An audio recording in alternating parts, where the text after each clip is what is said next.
विरोध में अपनी बात कहने के लिए खड़ा हुआ हूं और मैं दुष्यंत कुमार की चंद पंक्तियों से अपनी बात शुरू करना चाहता हूं कि हो गई है पीर पर्वत सी पिघलनी चाहिए, हो गई है पीर पर्वत सी पिघलनी चाहिए, इस हिमालय से कोई गंगा निकलनी चाहिए और सिर्फ हंगामा खड़ा करना मेरा मकसद नहीं, मेरी कोशिश है कि ये सूरत बदलनी चाहिए।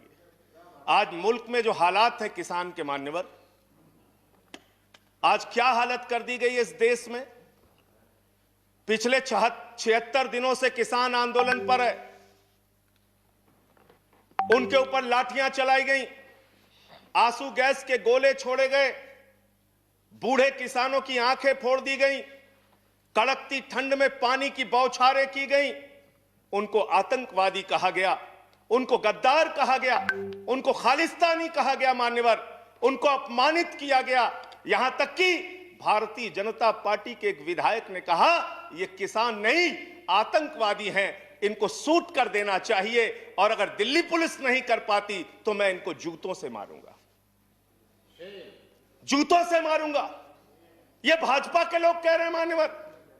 इस देश के अन्नदाता जो आपको अनाज पैदा करके आपका पेट भरते हैं, आप उनको जूतों से मारने की बात करते हैं। 11 दौर की आप वार्ता कर चुके, सारी की सारी वार्ता फेल। आप कहते हैं मैं एक फोन कॉल की दूरी पर हूं। मैं पूछना चाहता हूं क्या इस सरकार के पास कॉल करने के लिए 2 रुपए भी नहीं है? अरे 2 रुपए नहीं है तो हम लोगों से ले लो, लेकिन कॉल कर लो किसानों को, कॉल कर लो किसानों को।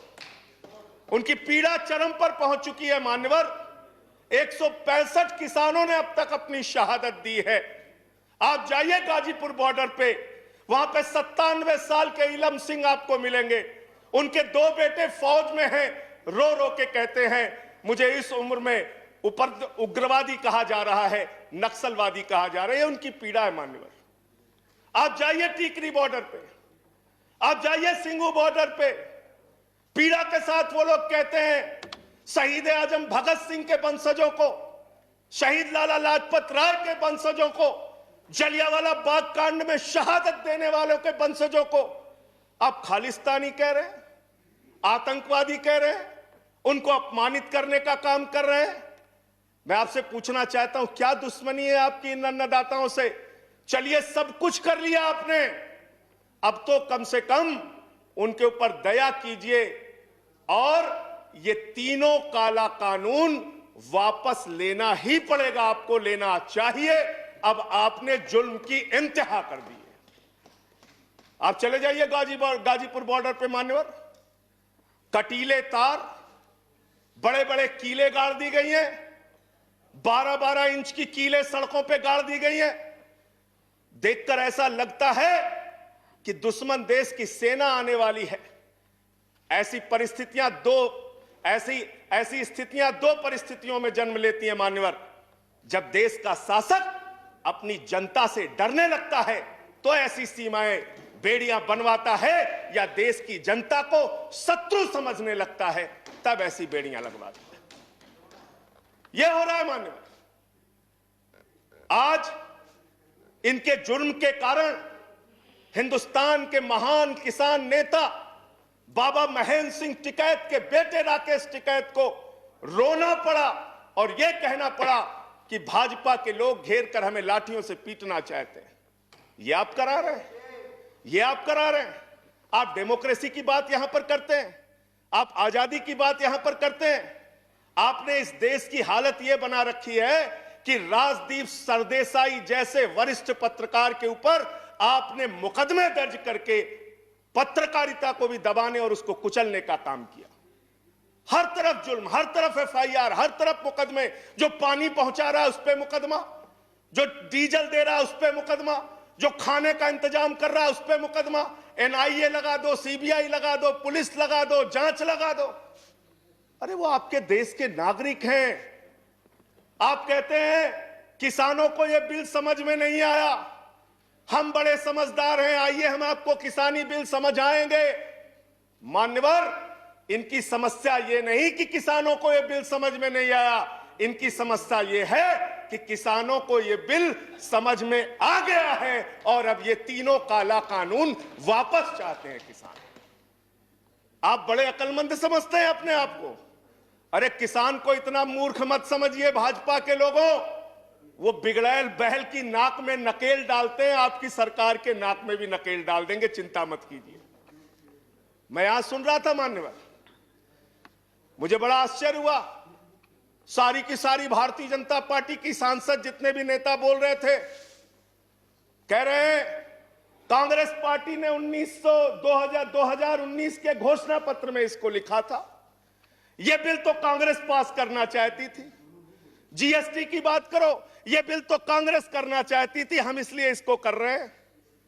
लेकिन वो सांसद ये बताना भूल गए कि जब यह बिल कांग्रेस लेकर आई थी तो उस समय स्वर्गीय अरुण जेटली जी ने और स्वर्गीय सुषमा स्वराज जी ने उस समय बिल का विरोध किया था। और कांग्रेस ने अगर 19 के घोषणा पत्र में इस बिल को शामिल किया था तो उनको तो 55 पे पहुंचा दिया, आपने तो लागू कर दिया। आपको 5 पे पहुंचा देगी, इस देश की जनता 5 पे पहुंचा देगी। इसलिए अगर आप कांग्रेस के सपनों को पूरा करने के लिए आए हैं तो जनता को भ्रमित मत कीजिए। अपनी पार्टी का नाम बदलकर भारतीय जनता पार्टी से कांग्रेस पार्टी कर लीजिए। कांग्रेस ए हो जाए, कांग्रेस बी हो जाए, जनता प्रचार करे। आप लोग समझें आप क्या कहना चाहते हैं, जनता तय कर लेगी। मान्यवर, इस बिल में क्या क्या लिखा है वो बातें आपको बता के और थोड़ी बातें कह के अपनी बात खत्म करूंगा। असीमित भंडारण की छूट दी गई है इन बिलों में, और वो क्यों दी गई है? 2 साल से अडानी का 100 एकड़ जमीन का लैंड यूज चेंज करने की एप्लीकेशन हरियाणा सरकार के पास पेंडिंग थी। लेकिन 7 मई को जब पूरे देश में लॉकडाउन लगा था, उस समय उस लैंड यूज को चेंज करके 100 एकड़ जमीन पर अडानी को भंडारण कोल्ड स्टोरेज बनाने की छूट दी गई और 5 जून को ऑर्डिनेंस के जरिए असीमित भंडारण और कोल्ड स्टोरेज बनाने की छूट दी गई। तो ये बिल किसानों के लिए नहीं लाया गया, अपने 4 पूंजीपति मित्रों के लिए ये सरकार ये काला कानून लेकर आई है।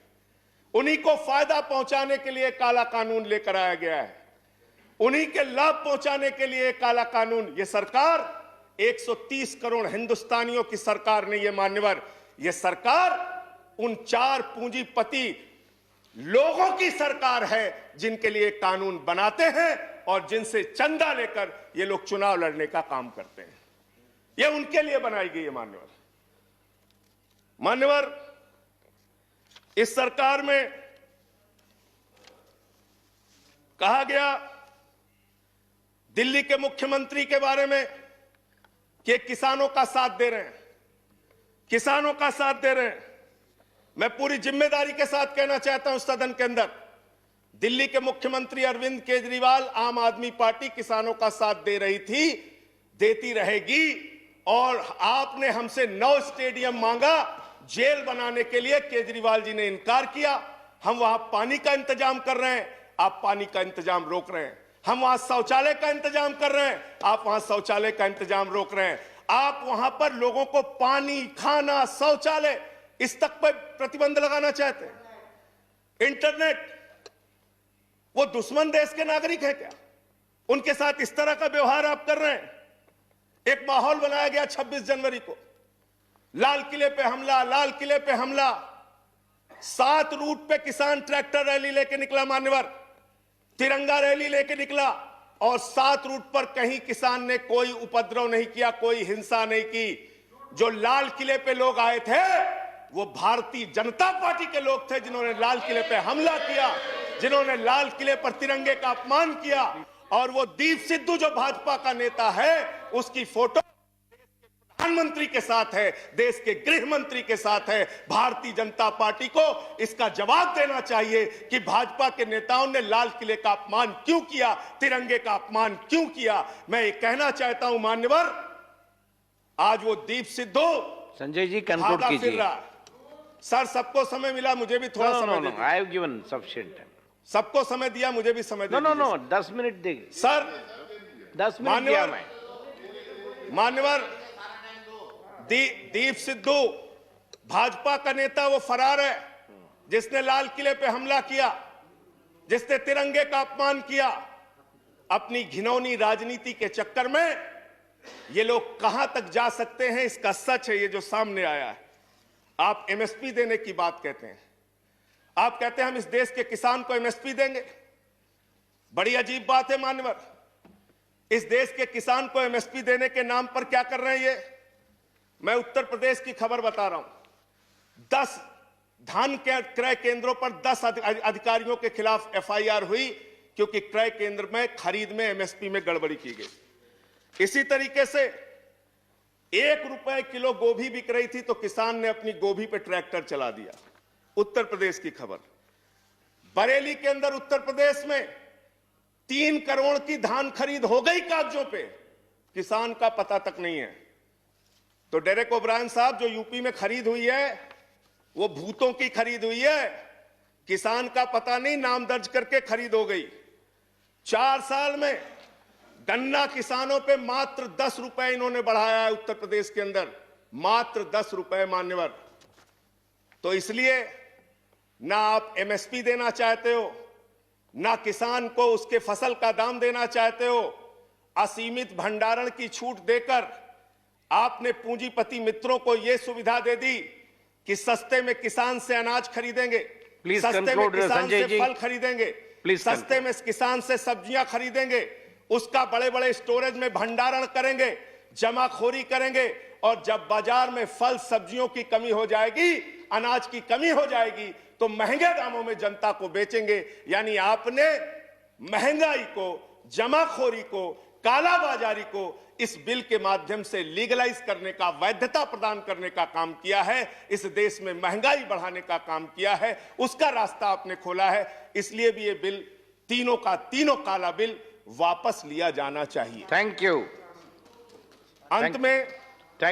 अंत में बजट आपने पेश किया। मनोहर, बस खत्म करके अपनी बात को खत्म करूंगा, उन्हीं बातों को। Please conclude. सर, बजट इन्होंने पेश किया है, तो बजट के ऊपर और खरीद के ऊपर मैं लास्ट मिनट जो इनका बजट है चंद लाइनों में उसको कह के अपनी बात को खत्म करूंगा कि धरा बेच देंगे, गगन बेच देंगे।